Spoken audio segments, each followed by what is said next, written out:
ప్రియులారా, ఈ రోజున మన ధ్యానాంశముగా బైబిల్ గ్రంథంలో నుండి యెషయా గ్రంథము 38వ అధ్యాయము 3వ వచనాన్ని మనం ధ్యానించినట్లయితే ఇక్కడ రాయబడి ఉన్నది. యెషయా ప్రవక్త ద్వారా హిజ్కియా రాజుతో ప్రభువు మాట్లాడుతున్నటువంటి మాట ఏమిటి అంటే, నీవు కన్నీళ్లు విడుచుట నేను చూచితిని, నీ ప్రార్థన నేను అంగీకరించి ఉన్నాను అని రాయబడి ఉన్నది. చూడండి ప్రియులారా, మనందరికీ తెలిసినటువంటి సందర్భమే. ఇవే మాటలు మనకి రాజులు 2వ గ్రంథము 20వ అధ్యాయంలో కూడా ఈ సందర్భం మనకు కనిపిస్తూ ఉంటుంది. హిజ్కియా రాజు మరణకరమైనటువంటి రోగంతో బాధపడుతూ ఉన్నప్పుడు యెషయా ప్రవక్తను పంపించి ప్రభువు తెలియపరిచినటువంటి విషయాలు. అయా, నువ్వు మరణించబోతూ ఉన్నావు, బ్రతకవు గనక నీ ఇంటిని చక్కబెట్టుకో అని చెప్పినప్పుడు హిజ్కియా రాజు తన ముఖాన్ని గోడ తట్టు త్రిప్పుకొని కన్నీటితో దేవునికి ప్రార్థన చేసినటువంటి సందర్భం. అప్పుడు వెళ్ళిపోతున్నటువంటి యెషయా ప్రవక్తతో ప్రభువు మరలా మాట్లాడి హిజ్కియా రాజు వద్దకు పంపించి తెలియపరిచినటువంటి ఒక అద్భుతమైన విషయం, నీవు కన్నీళ్లు విడుచుట నేను చూచితిని, నీ ప్రార్థన నేను అంగీకరించి ఉన్నాను, ఇంకా నీకు 15 సంవత్సరాల ఆయుష్ను పొడిగిస్తూ ఉన్నాను అని చెప్పేసి దేవాది దేవుడు హిజ్కియా రాజు కన్నీటి ప్రార్థనకు జవాబుగా ఇచ్చినటువంటి సందర్భం. చూడండి ప్రియులారా, ఈ సందర్భాన్ని మనం ఈ రోజున ఆధారం చేసుకొని మనం ధ్యానించబోతున్నటువంటి అంశం ఏమిటి అంటే, మన యొక్క కన్నీటి ప్రార్థన కూడా వ్యర్థము కాదు. ఎందుకోసం అంటే కన్నీటి ప్రార్థనకు దేవుడు విలువనిస్తూ ఉన్నాడు.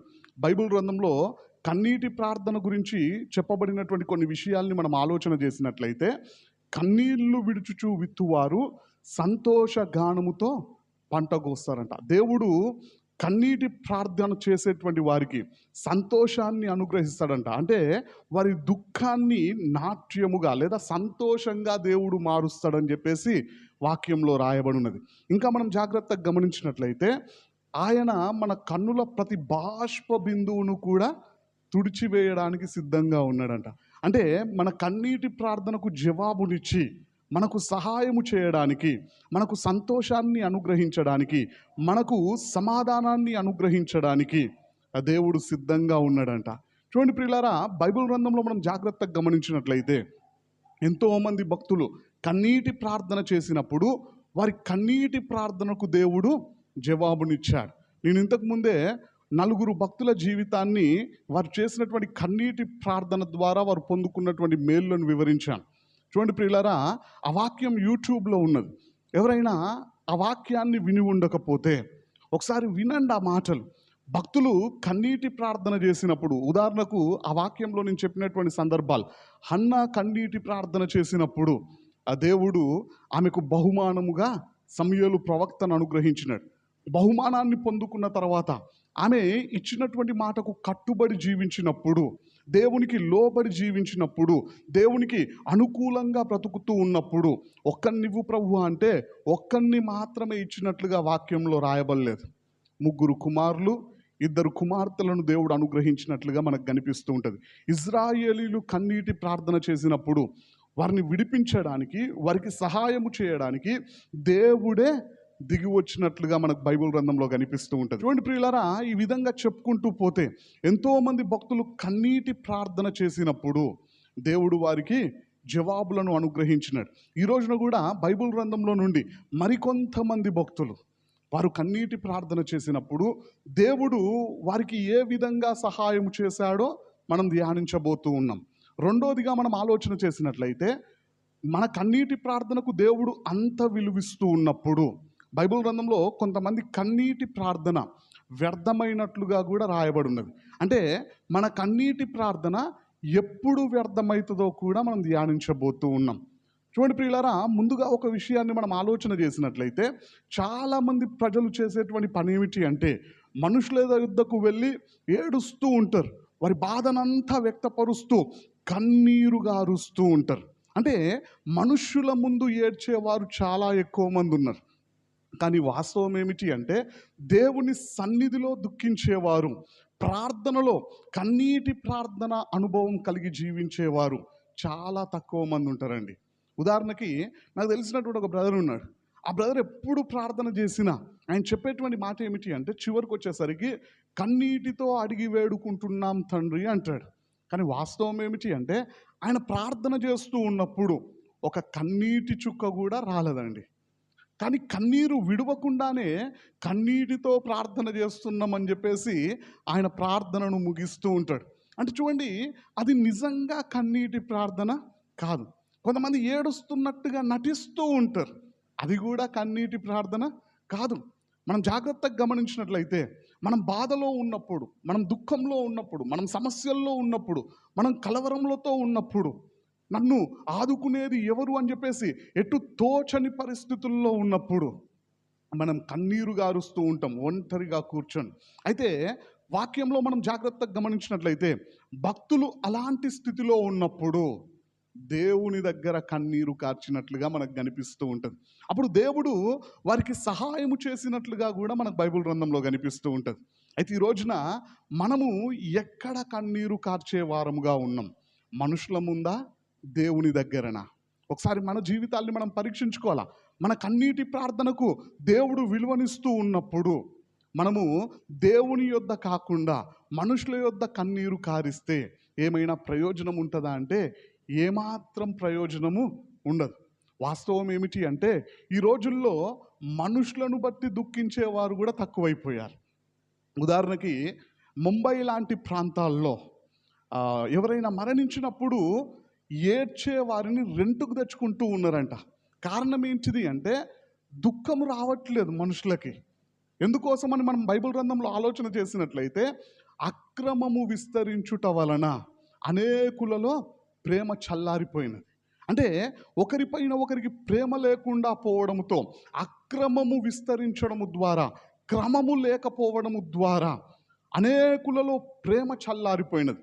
మరణించినటువంటి వ్యక్తిని బట్టి కూడా దుఃఖము రాకపోయేసరికి ఎవరైనా చూస్తే బాగుండదు అని చెప్పేసి చాలామంది చేస్తున్నటువంటి పని ఏమిటి అంటే, రెంటుకు తెచ్చుకుంటూ ఉన్నారంట. వారు ఎంత ఏడుస్తారు అంటే బంధువుల కంటే ఎక్కువ దుఃఖిస్తూ ఉంటారు, కుటుంబ సభ్యుల కంటే ఎక్కువ దుఃఖిస్తారు. కారణం ఏంటిది అంటే డబ్బుల కోసం. చూడండి, వారు యథార్థంగా కన్నీరు గార్చడం లేదు మరణించినటువంటి వ్యక్తిని బట్టి.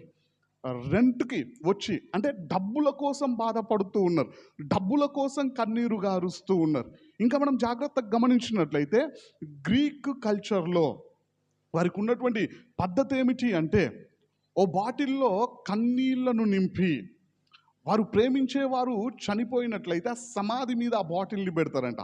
అది గ్రీక్లో ఒక పద్ధతి అండి. అయితే చూడండి ప్రియులారా, మనము మన బాధను బట్టి, మనకున్నటువంటి సమస్యలను బట్టి, మనకున్నటువంటి శోధనను బట్టి, లేదా మనం ఎదుర్కొంటున్నటువంటి పరిస్థితులను బట్టి మనుషుల దగ్గర కాకుండా దేవుని దగ్గర కన్నీటి ప్రార్థన చేసే అనుభవంలో మనం ఉండాలి. చూడండి, యేసుక్రీస్తు ప్రభువారు మనకు నేర్పించినటువంటి విధానం అదే.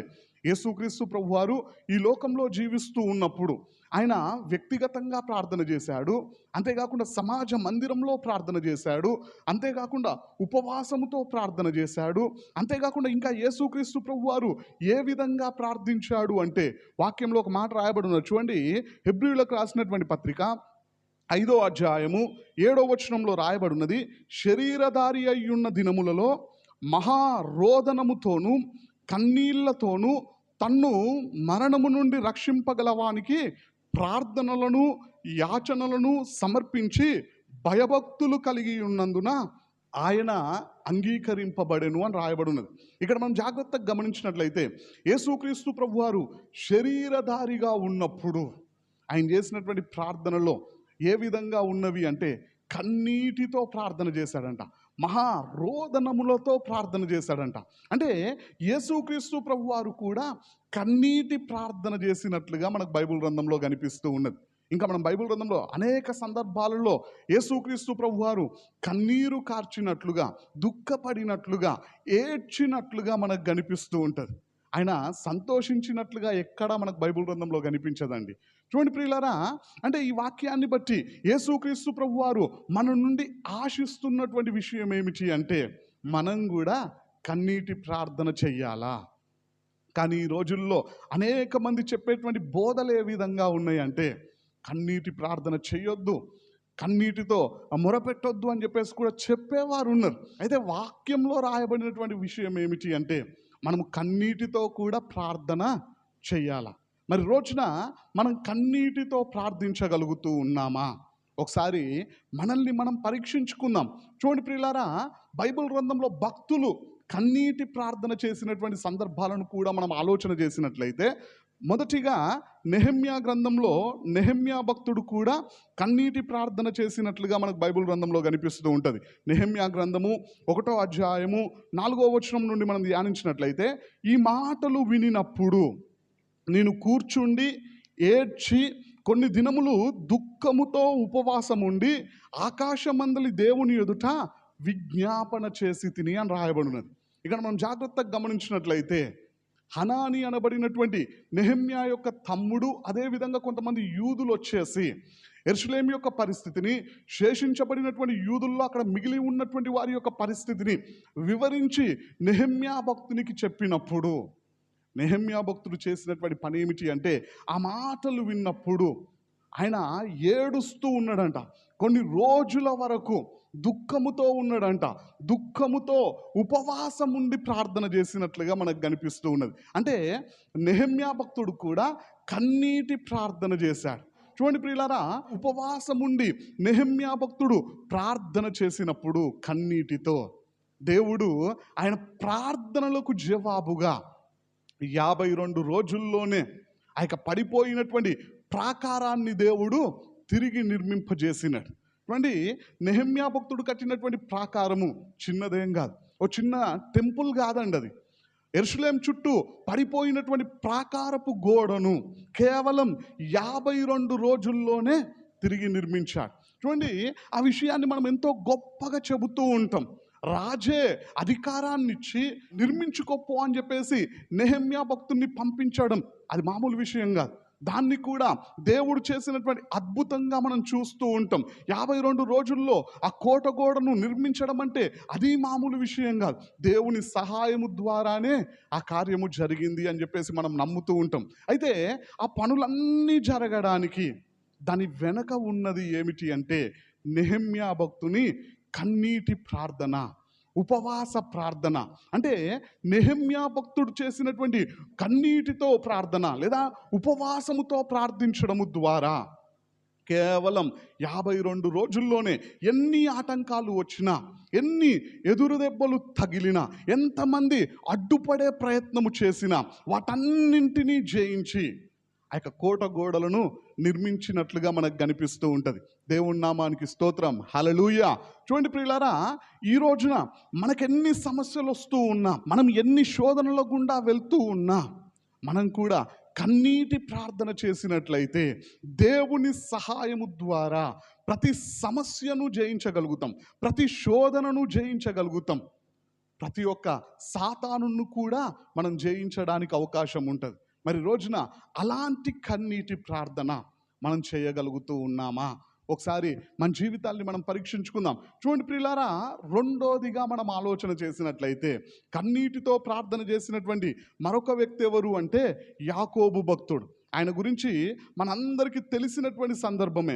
ఆదికాండము 32వ అధ్యాయము 24వ వచనం నుండి మనం ధ్యానించినట్లయితే, యాకోబు ఒక్కడు మిగిలిపోయెను, ఒక నరుడు తెల్లవారు వరకు అతనితో పెనుగులాడెను, తాను అతన్ని గెలవకుండుట చూచి తొడగూటి మీద అతన్ని కొట్టెను. అప్పుడు అతడు ఆయనతో పెనుగులాడుట వలన యాకోబు తొడగూడు వసిల్లెను. ఆయన తెల్లవారుచున్నది కనుక నన్ను పోనిమ్మనగా అతడు, నీవు నన్ను ఆశీర్వదించితేనే గాని నిన్ను పోనీయనను. ఆయన నీ పేరేమని అడగగా అతడు యాకోబు అని చెప్పెను.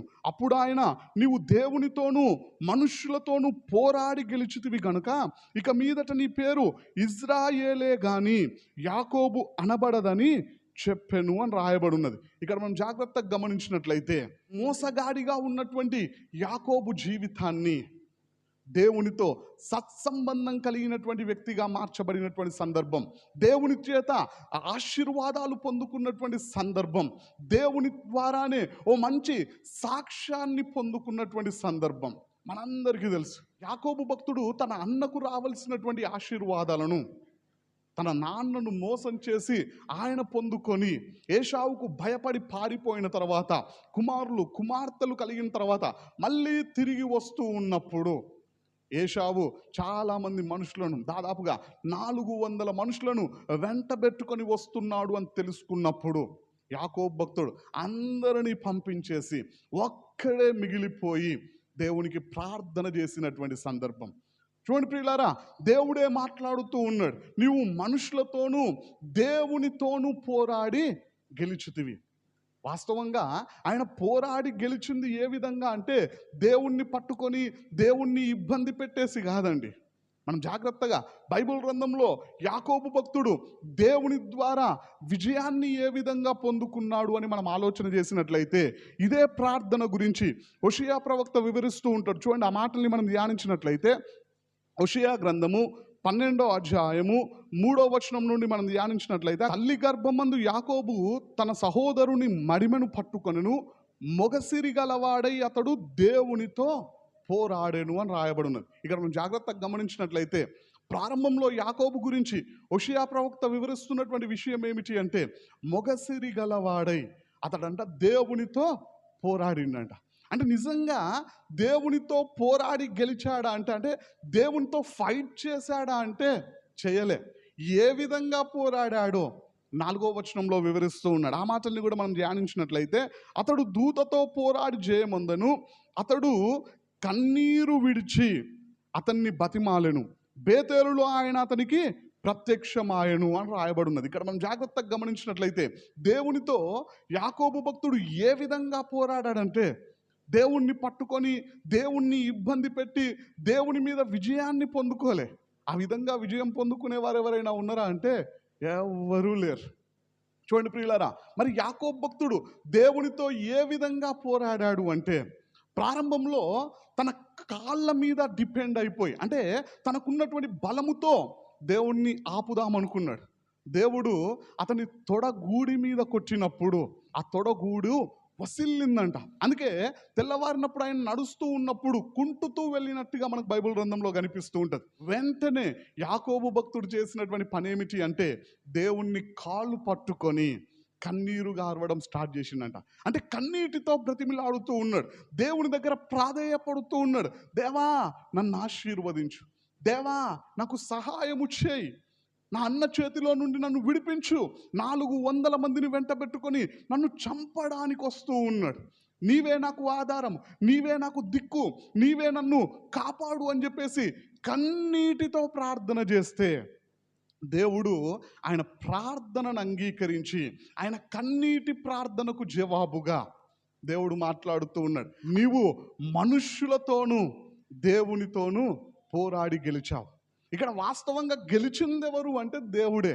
దేవుణ్ణి ఆపేవారు, దేవుణ్ణి జయించేవారు ఎవరు లేరు. ఉదాహరణకి ఎవరైనా చిన్న పిల్లలు తల్లిదండ్రులతో పోరాడితే గెలవగలుగుతారా అంటే ఓ చేత్తో ఓడించగలుగుతారు. కానీ తల్లిదండ్రులు చేసేటువంటి పని ఏమిటి అంటే వారే కావాలని ఓడిపోయి తమ పిల్లలను గెలిపిస్తూ ఉంటారు. వారి పిల్లల విజయంలో వీరు సంతోషాన్ని కనుపరుస్తూ ఉంటారు. అదేవిధంగా దేవుడు కూడా యాకోబు కన్నీటి ప్రార్థనను బట్టి ఆయనకు సహాయము చేసి ఆయనను ఆశీర్వదించి మోసగాడుగా ఉన్నటువంటి ఆయన జీవితాన్ని మార్చివేసి ప్రభు సంతోషంతో చెబుతున్నటువంటి మాట, నీవు మనుషులతోనూ దేవునితోనూ పోరాడి గెలిచావని చెప్పేసి. చూడండి ప్రియులారా, అంత మంచి సాక్ష్యం పొందుకోవడానికి, ఆయన బ్రతుకును మార్చుకోవడానికి, దేవుని దగ్గర ఆశీర్వాదములను పొందుకోవడానికి యాకోబు భక్తుడు చేసినటువంటి పని ఏమిటి అంటే కన్నీటితో బ్రతిమిలాడినాడంట. దేవుని దగ్గర ప్రాధేయపడి బ్రతిమిలాడుతూ ఉన్నాడంట, కన్నీటి ప్రార్థన చేస్తూ ఉన్నాడు.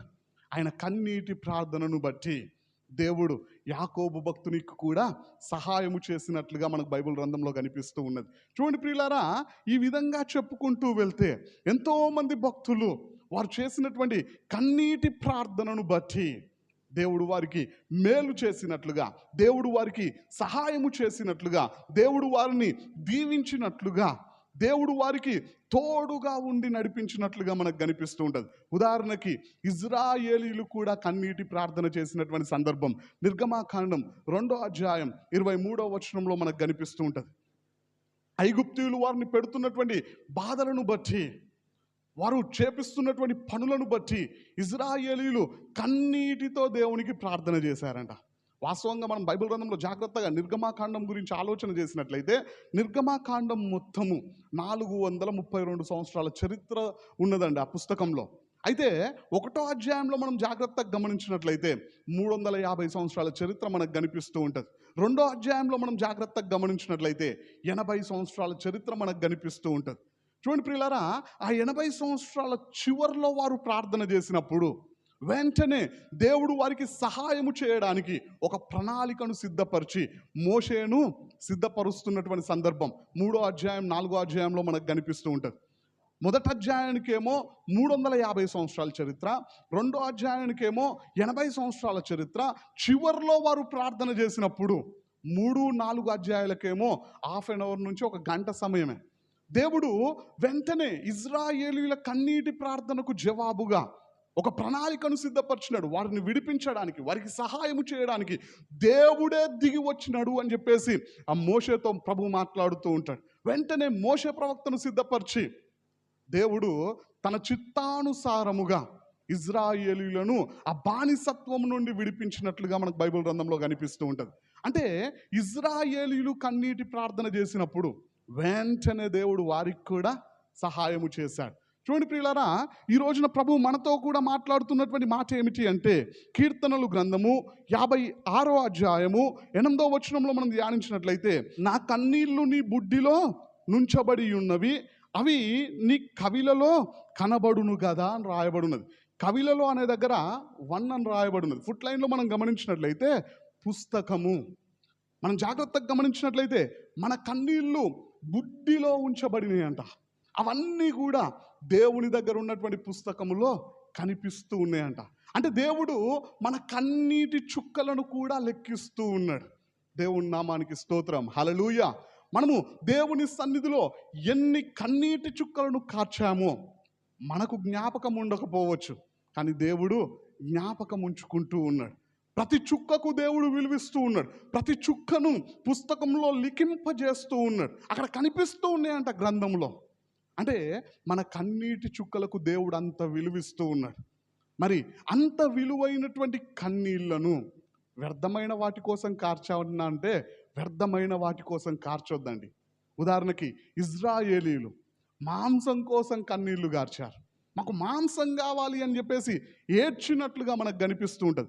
వ్యర్థమైనటువంటి ఇహలోకము గురించి అనేకులు కన్నీరు గారుస్తూ ఉంటారు. ఈ లోక సంబంధమైన వాటి కొరకే కన్నీటితో దేవుణ్ణి అడుగుతూ ఉంటారు. చూడండి ప్రియులారా, మన కన్నీటి ప్రార్థనకు దేవుడు విలువిస్తూ ఉన్నాడు.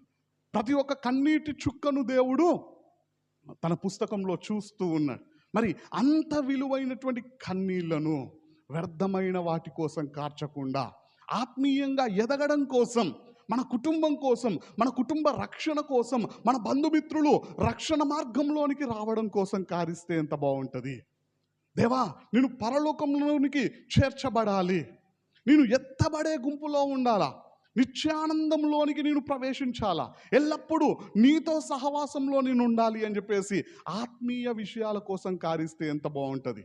మరి రోజున మన కన్నీళ్లు వేటి కోసం కారుస్తూ ఉన్నాం? ఈ లోక సంబంధమైన వాటి కోసమా, ఆత్మ సంబంధమైన వాటి కోసమా?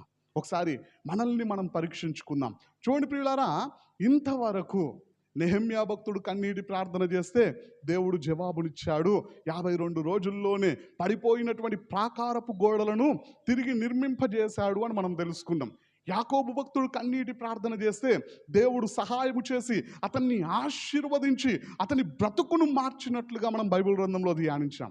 ఇజ్రాయేలీలు కన్నీటి ప్రార్థన చేస్తే మరుక్షణమే దేవుడు వారిని విడిపించడానికి ఒక ప్రణాళికను సిద్ధము చేసినట్లుగా మనం ధ్యానించాం. అయితే బైబిల్ గ్రంథంలో మనం జాగ్రత్తగా గమనించినట్లయితే కొంతమంది కన్నీటి ప్రార్థన చేసినప్పుడు వారి కన్నీటి ప్రార్థనకు దేవుడు విలువివ్వలేదండి. వారి కన్నీటి ప్రార్థనకు దేవుడు జవాబునివ్వనట్లుగా మనకు కనిపిస్తూ ఉంటుంది.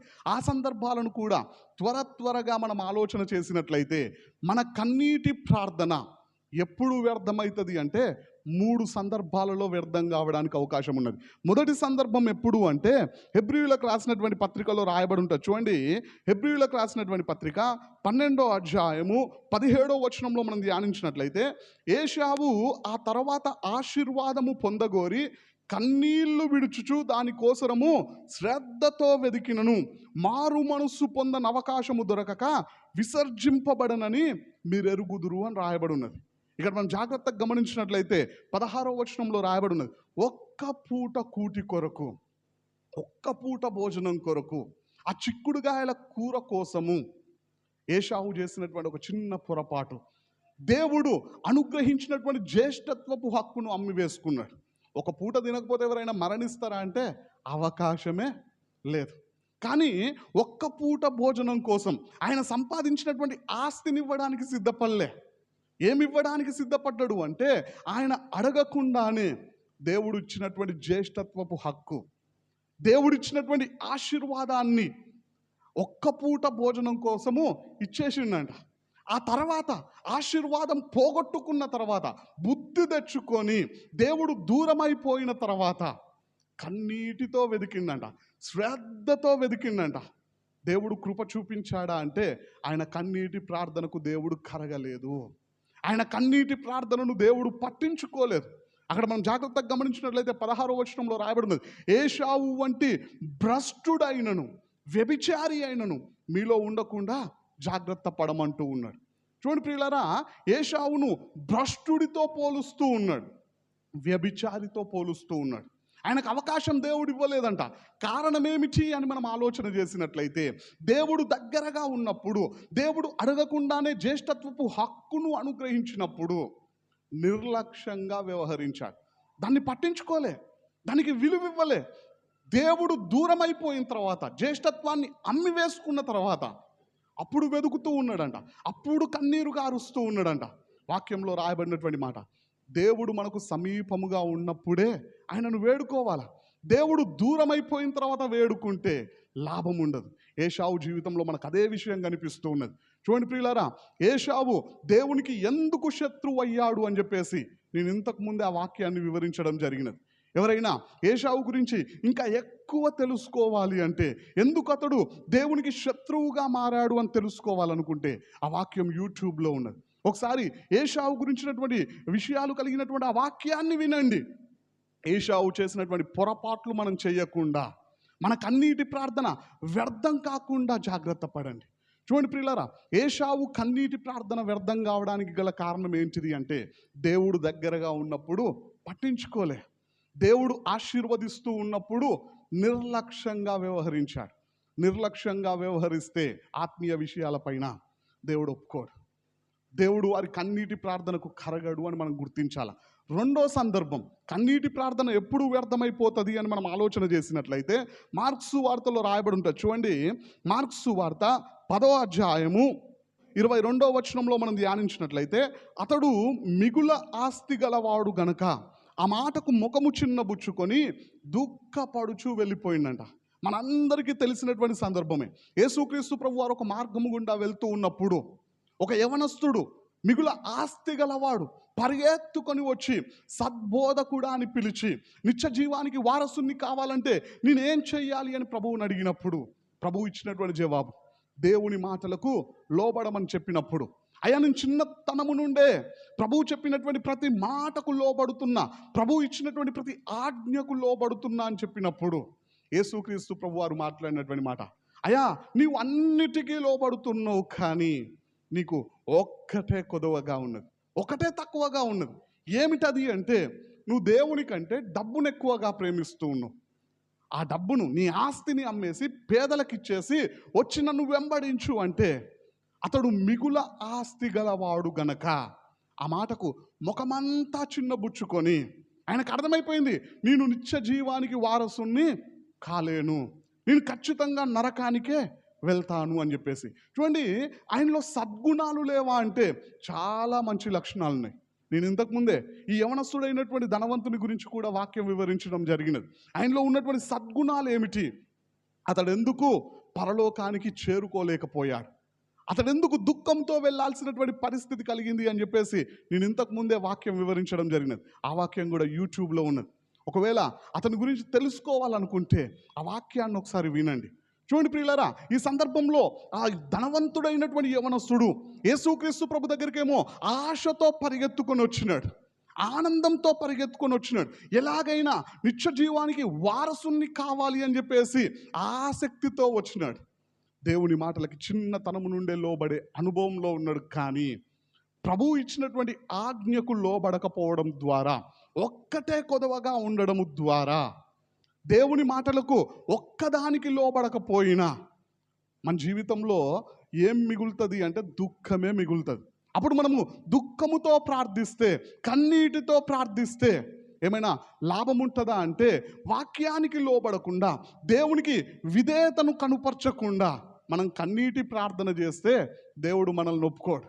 ఈ రోజుల్లో చాలామంది చేసేటువంటి పొరపాటు ఏంటిది అంటే, వాక్యం వింటారు కానీ, వాక్యాన్ని ధ్యానిస్తారు కానీ, వాక్యాన్ని తెలుసుకుంటారు కానీ లోబడరు.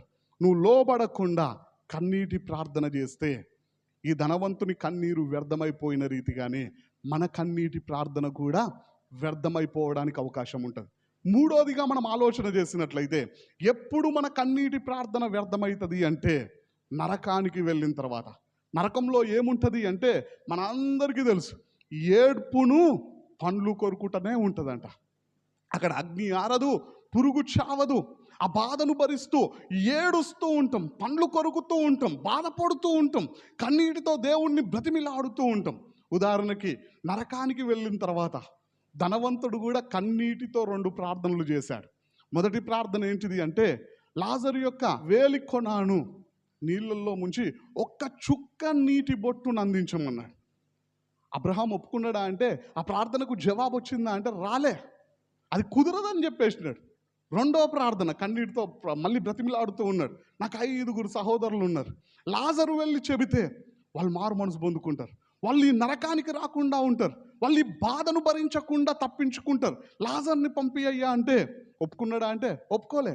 అంటే నరకానికి వెళ్ళిన తర్వాత మనం కన్నీటి ప్రార్థన చేస్తే ఆ ప్రార్థనకు కూడా జవాబు ఉండదు. కాబట్టి సమయం ఉన్నప్పుడే, ఇదే అనుకూల సమయము, దేవుడు ఇప్పుడే మనకు అవకాశం ఇస్తూ ఉన్నాడు. కాబట్టి ఇప్పుడే మన బ్రతుకును మార్చుకుంటే, ఇప్పుడే కన్నీటితో ప్రార్థన చేస్తే దేవుడు జవాబునివ్వడానికి సిద్ధంగా ఉన్నాడు. నరకానికి వెళ్ళిన తర్వాత కన్నీరు గారిస్తే ఎలాంటి ప్రతిఫలము దొరకదు. మరి రోజున మన పరిస్థితి ఏ విధంగా ఉన్నది? ఒకసారి మన జీవితాల్ని మనం పరీక్షించుకుందాం. ఆత్మీయ విషయాల పట్ల నిర్లక్ష్యాన్ని కనుపరిచే వారముగా ఉన్నామా? ఏశావు ఆ విధంగా ఉండి ఆ తర్వాత కన్నీటితో వెతికితే దేవుడు ఒప్పుకోలే. ధనవంతుడైనటువంటి యవనస్తుడు దేవుని మాటకు లోబడకుండా దుఃఖముతో వెళ్ళిపోతే, అయ్యా బాధపడకు, దుఃఖపడకు, నీ కోరికను నేను సిద్ధింపజేస్తా అని ప్రభువు మాట్లాడలే, వదిలిపెట్టేశాడు. అంటే దేవుని మాటలకు లోబడకుండా కన్నీటి ప్రార్థన చేస్తే ప్రతిఫలాన్ని మనం పొందుకోలేం, జవాబును మనం పొందుకోలేం. నరకానికి వెళ్ళిన తర్వాత కన్నీటి ప్రార్థన చేసిన లాభమైతే ఏమీ ఉండదు. మరి రోజున మన పరిస్థితి ఏ విధంగా ఉన్నది? ఒకసారి మన జీవితాల్ని మనం పరీక్షించుకుందాం. వాక్యానుసారంగా జీవిస్తూ, ఆత్మీయ విషయాల పట్ల శ్రద్ధను కనుపరుస్తూ, నిర్లక్ష్యంగా ఉండకుండా మనం అందరం కూడా ఎల్లప్పుడూ పట్టుదలతో ఆత్మీయ విషయాల పట్ల శ్రద్ధను కనుపరిచే వారముగా ఉంటూ, ఎడతెగక ప్రార్థన చేసే వారముగా ఉంటూ కన్నీటి ప్రార్థన చేసినట్లయితే దేవుడు మన కన్నీటి ప్రార్థనకు త్వరగా జవాబునివ్వడానికి అవకాశం ఉంటుంది. కాబట్టి మన కన్నీరు వ్యర్థము కాదు అని చెప్పేసి ప్రభువు మాట్లాడుతూ ఉన్నాడు. మన కన్నుల నుండి కారే ప్రతి బాష్ప బిందువును తుడవాలని దేవుడు ఆశపడుతూ ఉన్నాడు. నీ దుఃఖాన్ని సంతోషంగా మార్చాలనే దేవుడు ఆశపడుతూ ఉన్నాడు. మరి రోజున మన జీవితం ఏ విధంగా ఉన్నది? వాక్యానుసారంగా జీవిస్తూ కన్నీటి ప్రార్థన చేస్తూ ఉన్నామా? వాక్యానికి విరుద్ధంగా బ్రతుకుతూ కన్నీటి ప్రార్థన చేస్తూ ఉన్నామా? మన కన్నీటి ప్రార్థనలకు జవాబులు పొందుకునే విధంగా మన బ్రతుకున్నదా? మన కన్నీటి ప్రార్థన వ్యర్థమైపోయే స్థితిలో ఉన్నదా? ఒకసారి మన జీవితాన్ని మనం పరీక్షించుకుందాం. ఈ రోజు నుండైనా వాక్యానుసారంగా జీవించి భక్తులు చేసినట్లుగా కన్నీటితో ప్రార్థన చేసి దేవుని సహాయాన్ని పొందుకుందాం. దేవుని రాకడకు మనందరం సిద్ధపడదాం. ఈ కొద్ది వాక్యాన్ని దేవుడు దీవించునుగాక. ఆమేన్.